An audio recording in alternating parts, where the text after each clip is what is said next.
What is up, guys? It's the Sound Alchemist, and today we're back to answer more questions in another enticing episode of For the Greater. And I forgot all about this guy right here. They ask you how you are, you just have to say that you're fine when you're not really fine, but you just can't get into it because they would never understand. I'm here with Gershuan. I prepped myself and everything to speak, and then you didn't.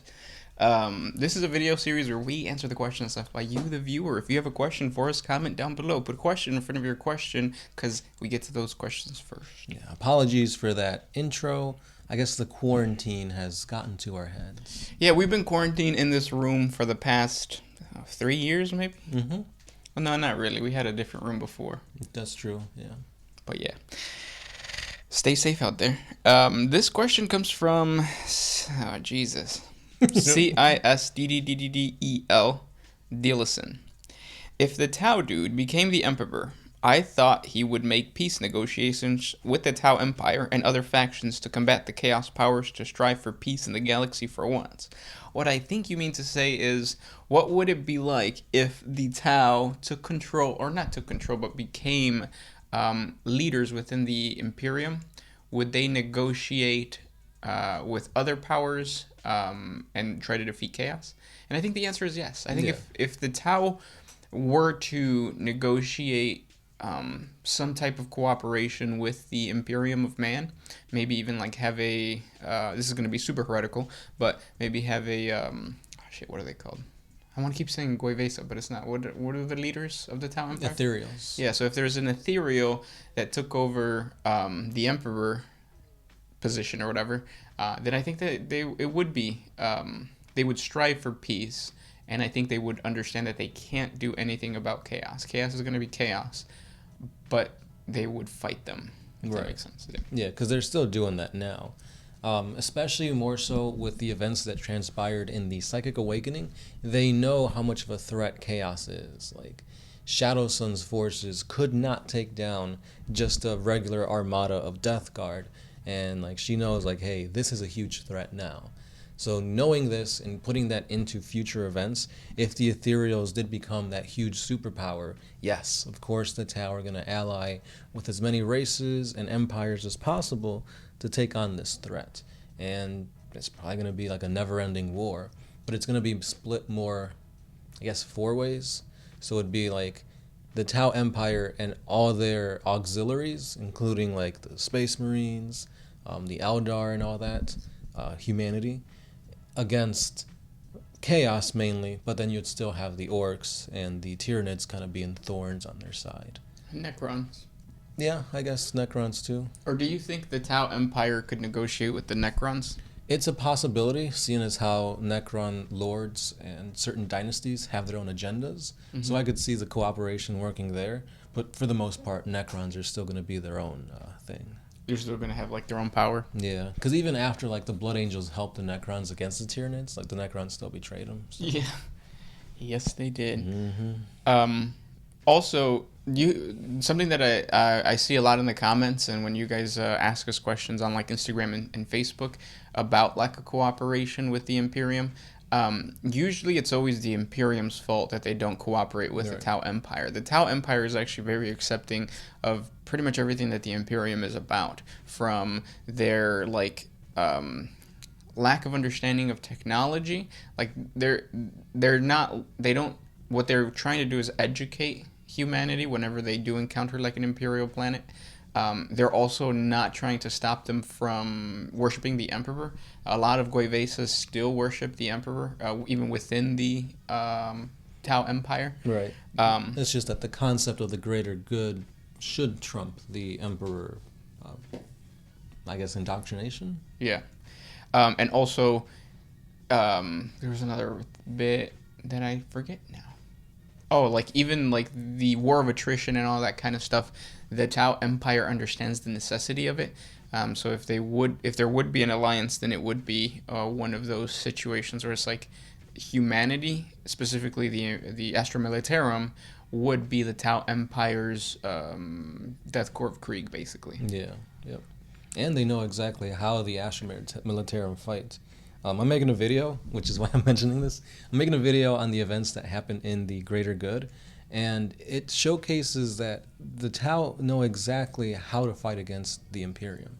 They use their zealotry and their revelations for the Emperor as like a means of attack. Like they're fighting and targeting specific like cardinal cities or relics of holy important to the humans, and they're using all that to their advantage. So they know exactly what humanity has that can be used against them or for their betterment. So again, like you were saying, if they're going to continue to allow them to praise the Emperor, that's fine. Mm-hmm. But they'll use that as a way to kind of make it for the greater good.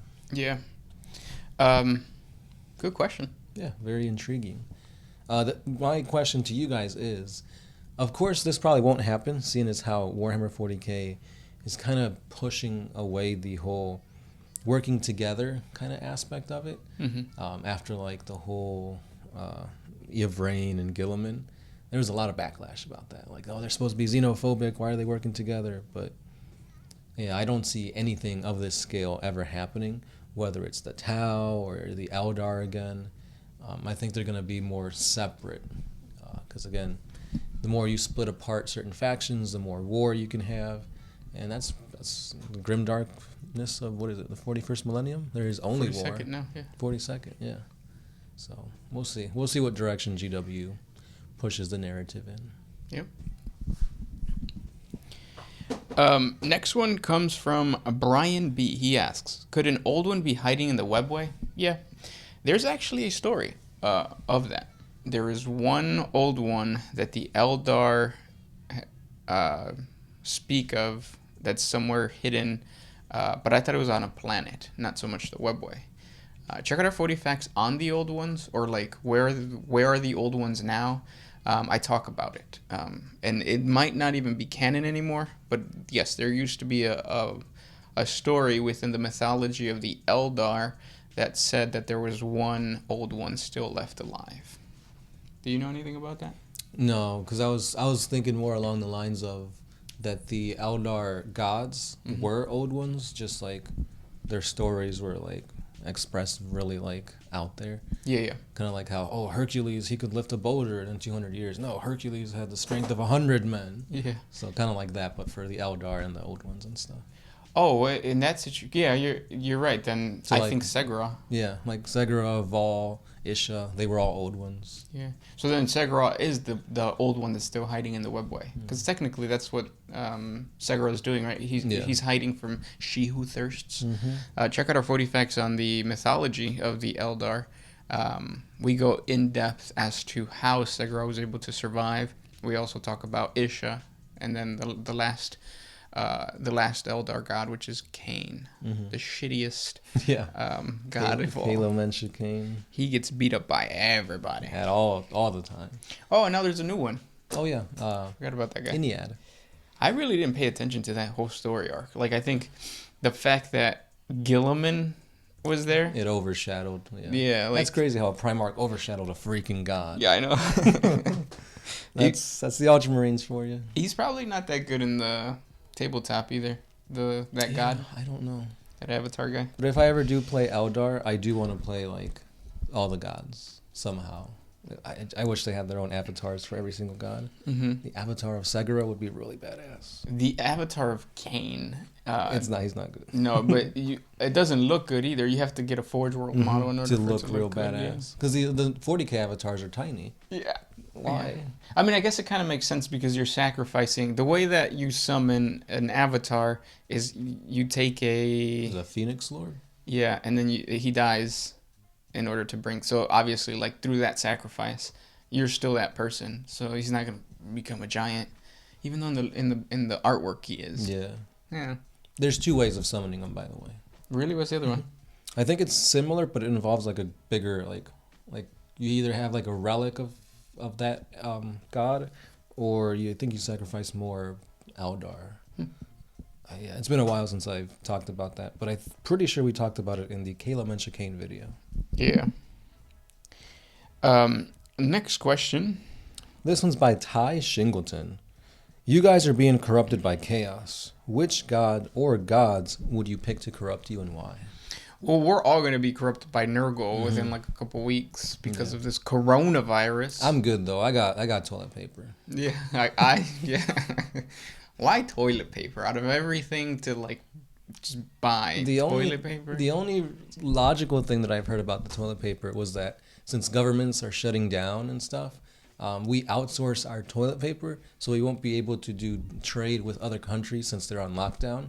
Therefore, we won't be getting any shipments of toilet paper, so eventually we'll run out. It's just funny to me because there's so many other things that you could use if you don't have toilet paper. Yeah. Like paper towels. A shower. Yeah. A sock. Anything. Me, I'm right here. Your hand. Isn't that why, like, in certain Middle Eastern societies, like, you're supposed to always shake hands with the hand that you don't wipe your ass with or something like that? I don't know. That's interesting. I should do that. Wipe? Never mind.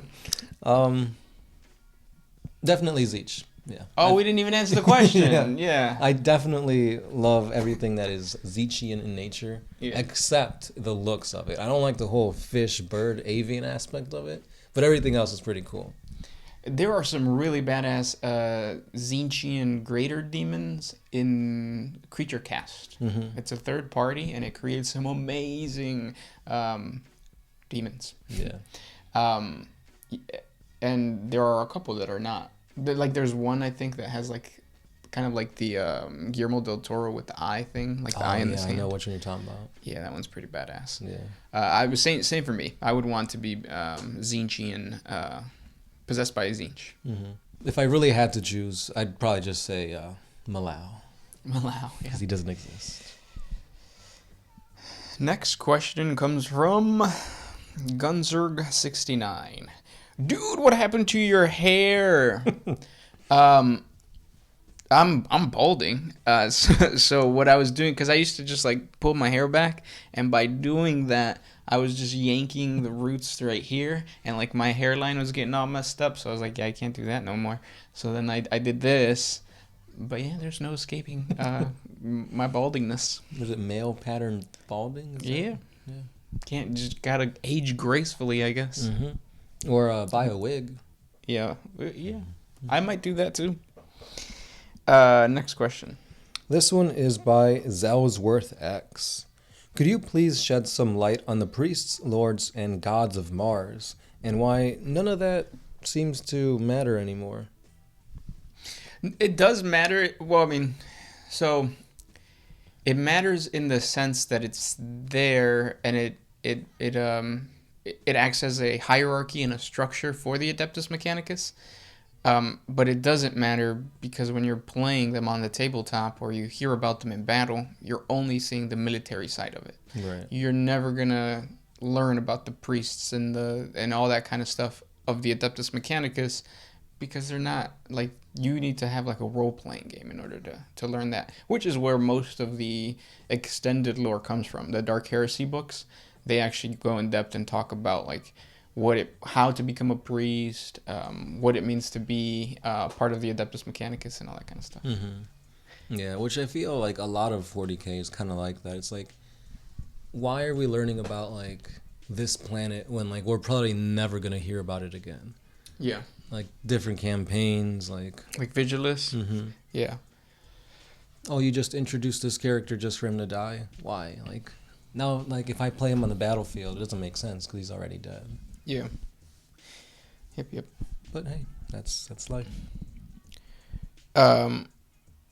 Next question comes from Koziol.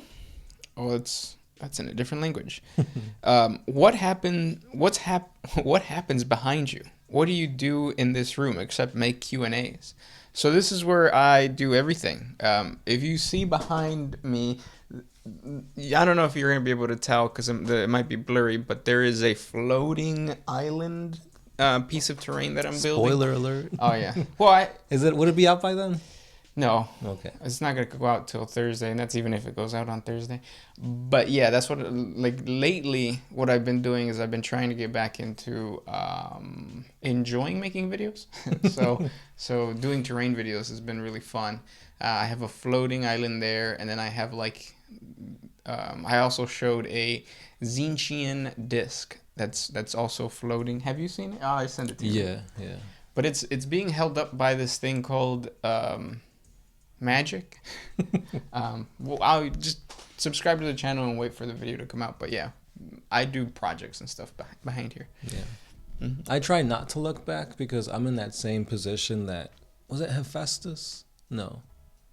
One of the Greek dudes died, and he went to go see his like lover in the underworld, and they're like, okay, yeah, you guys can walk out of the underworld, but don't turn back, because if you do, then you're trapped here Forever.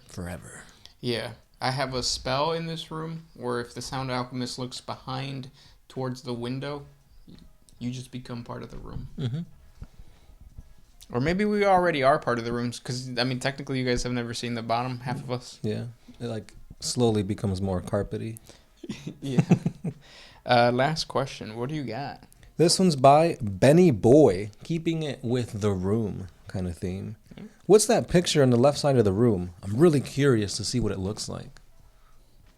So that is a piece by a Chicago artist by the name of Exhaust. He's a graffiti artist.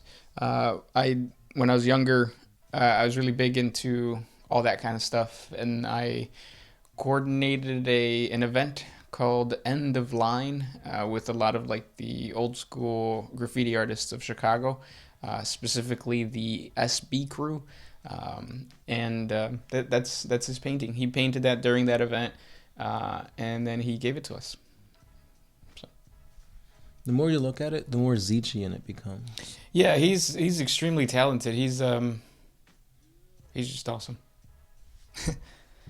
Or that was it. Yeah, that's on to the next series of questions. Thanks for asking, guys. That's right. Gersh one. Is that how we end it? I think so. Yeah. Social media stuff like comment, subscribe. This is the Sound Alchemist. Gersh one. And we are out of here. Oh,